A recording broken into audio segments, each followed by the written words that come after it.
Olá, seja muito bem-vindo à Escola Biblicast. Quem vos fala é o professor Roberto Penha. Espero que você aproveite o trecho exposto neste vídeo. Se você quiser ter acesso ao conteúdo completo desta aula, o link vai constar na descrição do vídeo. Aproveite o conteúdo. Mulher, ela pode ser pastora? Isso aqui é um elemento quente. Por que eu digo isso? Porque é posta essa situação. Não é uma questão que eu estou trazendo, é uma questão já posta. Algumas denominações, inclusive, já existem mulheres pastoras. Outras discutem se colocam ou não. Outras já decidiram, pelo menos temporariamente, de que não pode. Então, eu quero apresentar aqui argumentos a favor, argumentos contra e fazer um confronto entre eles e fazer algumas reflexões sobre o próprio pastoreio feminino. Então, é uma série de subsídios. É parte daqueles 10 lá, uma parte significativa são exatamente essas questões. Vou primeiro aqui apresentar os elementos a favor. Primeiro deles, as mulheres são iguais aos homens em importância. Esse é um argumento. Concordo com isso? Concordo com isso. Os homens e mulheres são iguais em importância. Se esse é um argumento válido ou não, mas na frente vai avaliar isso. Na Bíblia, existem profetisas e diaconisas. Alguns vão dizer que não existe diaconisa, mas tem uma discussão aqui, mas hoje se entende que é mais inclinado a saber que Júnia era uma diaconisa, tá certo? Mas a gente não vai entrar aqui nessa discussão agora. Mas profetisa, ninguém tem, assim, em geral, os grandes pensadores não têm dúvida alguma quanto a isso. Então existiam profetisas e diaconisas. Então, se existe profetisa e diaconisa, por que não pastora? Existem mulheres que são mais espirituais, possuem visão pastoral, liderança, habilidade para o ensino, são evangelistas e mestres. Então, se uma mulher tem todas essas características, por que não ser pastora? Viu que o negócio ficou difícil, né? Alguém ainda pode dizer assim, e além, dizer, poxa, mas tem mulheres que têm essas características melhores do que pastores que estão por aí. E eu vou dizer para você, tem, realmente tem. Mas se vamos entrar nessa questão se pode ou não, a gente vai chegar já já. Então eu mostro aqui os argumentos geralmente empregados para o pessoal que diz que é a favor, certo? Jesus permitiu um maior espaço para as mulheres. Isso também concordo plenamente. As mulheres tinham uma certa importância no Antigo Testamento, maior do que em outras culturas ocidentais, certo? Orientais, inclusive. Contudo, no Novo Testamento, Jesus abriu um espaço muito maior para as mulheres, tá certo? O contexto do Antigo Testamento era pautado pelo patriarcado. E isso é uma questão também importante a considerar, porque o argumento que alguns empregam é: no tempo do patriarcado, as mulheres não tinham espaço porque era um espaço muito restrito e colocado na figura do homem. Então, por isso que não tinha. Mas agora, no nosso contexto, a nossa realidade, nos avanços que nós temos, a igualdade do homem com a mulher podendo exercer qualquer atribuição, mulher inclusive sendo presidente de nações, por que não mulher como pastora? Inclusive quando tem qualidades melhores em alguns momentos do que o próprio pastor homem. Essa é uma questão posta. Os escritos de Paulo são reflexos do machismo predominante no tempo do Novo Testamento. É uma outra questão também colocada. Alguns entendem que Paulo ele foi machista, ele tinha alguma questão problemática quanto às mulheres. E aí por isso que ele tinha um desejo de sempre expor algo, de colocar a mulher em uma questão de inferioridade. Esse é o argumento apresentado pelo pessoal que geralmente, não quer dizer que todo mundo que é a favor do pastorado feminino defende todos esses itens, mas defende parte deles, alguns até inclusive todos. Mas eles apresentam essas possibilidades, essas ideias. Eles dizem o seguinte: Paulo ele teve uma conduta que não era bem apropriada. Ele escreveu para aquele tempo, naquele contexto. Isso não se aplica para o século que nós estamos hoje, para esse momento da cultura que nós estamos empregados, tá certo? Bem, aqui quero apresentar rapidamente um confronto do pastorado feminino quanto a argumentos a favor e contra-argumentos. Olha só que interessante. As mulheres são iguais aos homens em importância? Era um argumento que tinha a favor. Existe um contra-argumento. É a segunda tabela aqui. Esse gráfico aqui, essa imagem, é muito interessante nesse sentido, porque é apresentado item a item. Olha qual é o contra-argumento. A questão não é a importância, mas sim a ideia de complementariedade. Existem dois grandes grupos do pessoal quando discute pastorado feminino. São aqueles que têm a visão de uma equidade, de uma igualitariedade, e daqueles que têm a visão da complementariedade. Então, quem pensa na questão da complementariedade, eles afirmam que homens e mulheres são igualmente importantes. Contudo, não é a questão de importância que vai definir se mulher pode ser pastora. Até porque eles são complementares. O homem complementa a mulher complementa o homem. Na Bíblia existem profetisas e diaconisas. Isso é verdade. Contudo, não existem presbíteras e nem pastoras no Novo Testamento. No Antigo Testamento nem se fala, tá certo? No Antigo Testamento não existia a figura de sacerdotisas. Existem mulheres que são espirituais, possuem visão pastoral, liderança, aquilo que já mencionei anteriormente. Contudo, não é porque as mulheres possuem esses dons que ela tem que ter o ofício. Olha só, uma coisa é o ofício, uma coisa é a posição, uma outra coisa é a função, é a prática do dom, é a aplicação do ministério que Deus tem dado. Elas, as mulheres, podem exercer todos esses dons sem ter o título de pastor. Então, esse é um ponto, tá certo? Um contra-argumento apresentado é esse. Olha que eu ainda não me manifestei. Talvez alguém pode até pensar que já é minha opinião, mas vamos lá. É importante apresentar isso porque tem mulheres que têm o desejo, eventualmente, de serem pastoras. Mas é importante apresentar esses elementos. Tem homens que desejam que mulheres assumam pastorado. Até porque eles têm esse interesse, porque os homens não estão dando conta do recado para alguns. Não tem homem dando conta do recado, vão se recorrer a mulheres. Será que é isso? Vamos ver um pouquinho mais sobre isso. Jesus permitiu um maior espaço para as mulheres. Isso é um fato. Contudo, Jesus não escolheu entre os apóstolos nenhuma mulher. Jesus, ele poderia ter feito isso. Por quê? Ele quebrava paradigmas. Coloquei apenas alguns. Ele conversava com mulheres, defendeu a mulher adúltera da morte, não guardava o sábado do jeito que os judeus queriam. Então, se Jesus quisesse fazer o quê? Colocar uma mulher como um dos 12, ele poderia fazer isso tranquilamente. Porque Jesus, ele não tinha o apego do que hoje chama de politicamente correto. Se ele quisesse quebrar esse paradigma, ele teria feito. E ele não o fez. É interessante notar que quando os discípulos, os apóstolos, tiveram que substituir o Judas, colocaram outro homem, e não a mulher. Isso é importante mencionar também. O contexto do Antigo Testamento era pautado pelo patriarcado e os escritos de Paulo são reflexo do machismo predominante no tempo do Novo Testamento. É importante mencionar que o sistema patriarcal trazia proteção para as mulheres. E isso muita gente deixa de fora. O patriarcado de Israel era diferente de outras culturas. As mulheres tinham um sistema de proteção para elas. Alguém vai dizer, mas comparando com o que tem hoje, aquilo era machismo. Realmente, se você for considerar dentro daqueles termos, isso talvez poderiam ser elementos machistas. Mas dentro daquele contexto, a mulher estava muito bem servida dentro daquele contexto. Isso é importante mencionar. Um outro elemento também é que o próprio Paulo, ele trouxe elementos no Novo Testamento que as mulheres não tinham direito. Quando disse que a mulher tinha direito sobre o corpo do homem. Até então, isso não existia. Era apenas o inverso. O homem é que tinha direito sobre a mulher. A mulher não tinha direito sobre o corpo do homem. Agora ele diz que isso pode. Ele também diz que a mulher, inclusive, pode largar o marido se o marido não tiver nenhum compromisso dentro daqueles parâmetros já devidamente estabelecidos. Então, a ideia de um divórcio, de uma separação, não fica agora restrita apenas ao homem deixar a mulher, mas a mulher também poderia deixar o homem. Então, coisas que Paulo escreveu, aquele que aparentemente poderia ser considerado machista por alguns. Então perceba que para alguns elementos Paulo parece estar correto e outros parece que não. Será que na verdade Paulo está correto em tudo? E aí eu que estou discordando de um elemento ou outro? Devemos ponderar seriamente nessas questões, tá certo?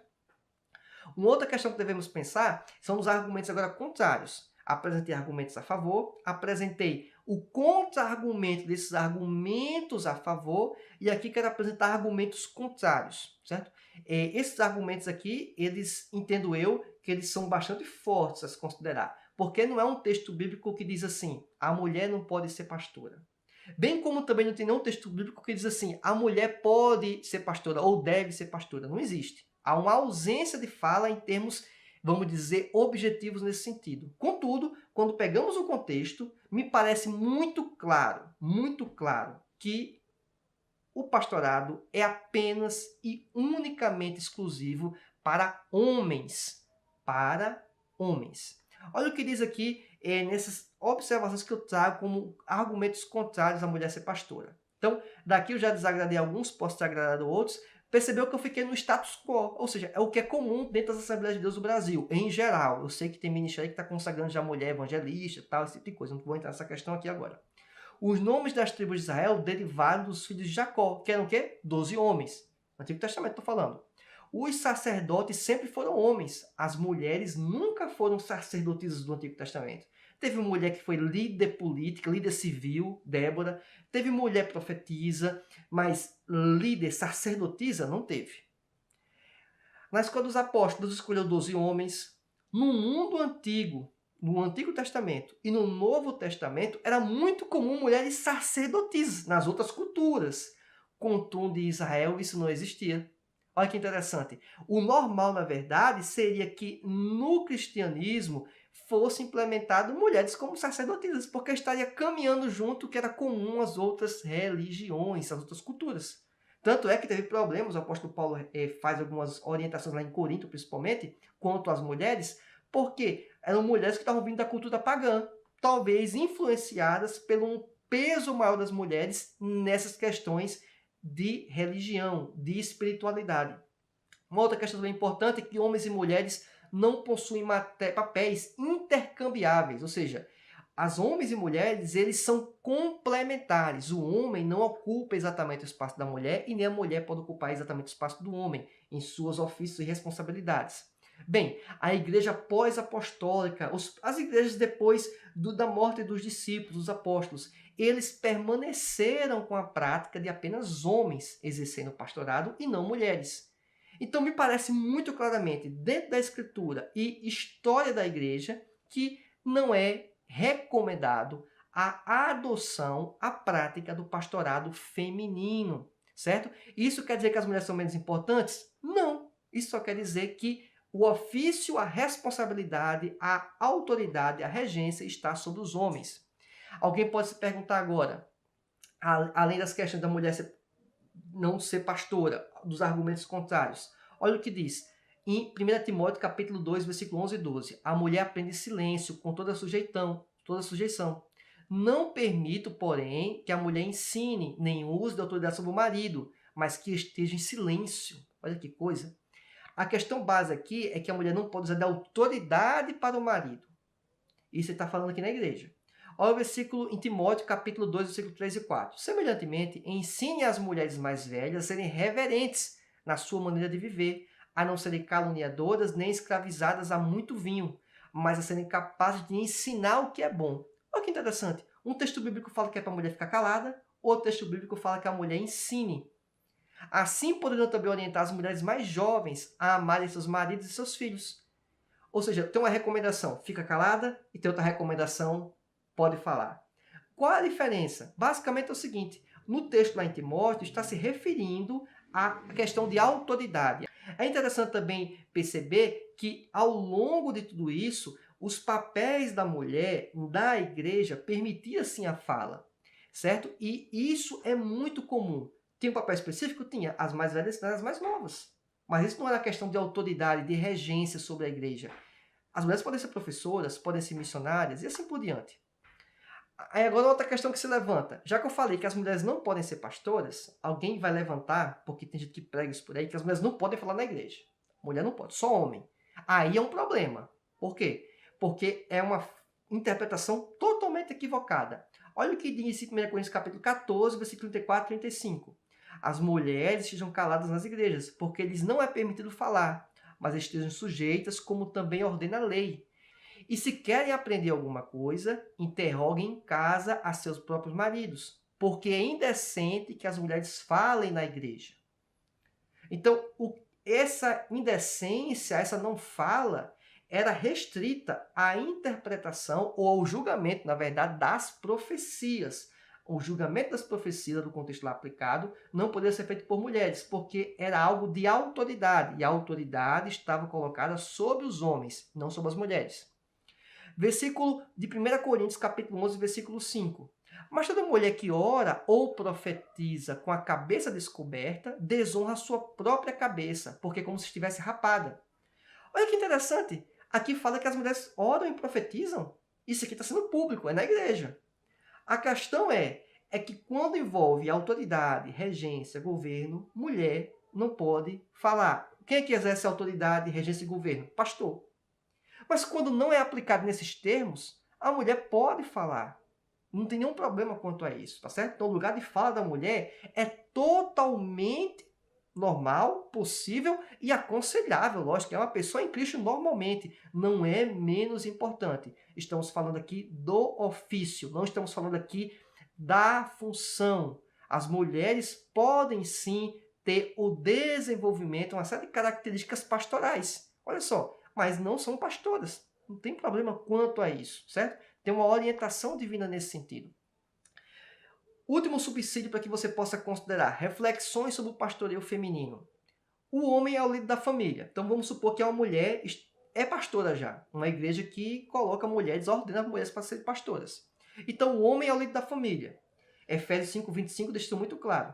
Mas em casa, se ele é o líder, e se a mulher for pastora? Quem vai ser o líder espiritual? Na família e na igreja. É o homem ou a mulher? É o homem ou a pastora? Olha a questão conflituosa. Por que essa demanda surgiu? É importante mencionar isso. Muito essa demanda surgiu em virtude de movimentos do feminismo. O movimento do feminismo tem elementos positivos? Tem. E tem elementos negativos. A ala negativa busca a todo modo que a mulher seja uma espécie de homem. Ou seja, igual a um homem. E não é para ser igual ao homem. A mulher precisa buscar seus direitos, seus benefícios que são inerentes ao ser humano, que o homem tem e a mulher também deveria ter. Votar, educação e assim por diante. Salários, mas quanto ao elemento espiritual, não existe respaldo para isso, certo? Então é importante mencionar isso. Temos que separar também outra coisa, relato histórico específico de um período e elementos doutrinários. As falas sobre pastoreio por toda a Bíblia remetem à ideia de homem. Tem que ser marido de uma só mulher. Repete-se, tem que ser marido de uma só mulher. Em 2 textos está dizendo que ele tem que ser esposo de uma mulher. Não é esposa de uma mulher, esposa de um homem. Não, não é isso. É esposo de uma mulher, marido de uma só mulher. Contudo, seja respeitoso com as pastoras. Isso é uma recomendação muito importante. Alguns querem descredenciar uma pastora já ordenada e não chamar de pastora. Aí eu acho um equívoco. Se ela foi ordenada pastora, se ela é pastora, se você está se dirigindo a ela, se você fosse um homem, você chamaria de pastor, chame ela também de pastora. Essa é a minha recomendação. Já vi em eventos, no YouTube, programas de TV, que a pessoa, quando se referia a um homem que era pastor, chamava de pastor. Quando ele se referia à mulher, que era de fato pastora, ordenada, se referia como irmã. Aí está equivocado. Agora eu vou dizer uma coisa para você também.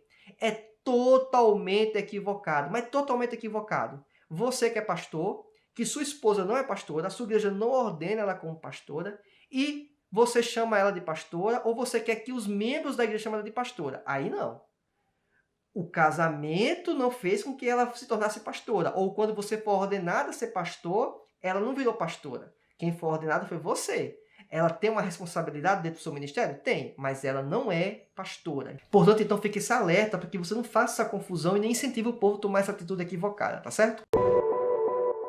Imagino que esse conteúdo foi bastante útil para você. Então, além do like, se inscreva no canal e marque a opção todas as notificações. Assim você vai ser comunicado toda vez que eu postar materiais semelhantes a este que vão agregar em muito para o seu conhecimento. Se você quiser acessar o conteúdo completo desta aula, o link vai constar na descrição do vídeo. Aguardo você na nossa próxima aula. Que Deus te abençoe e até mais. Tchau!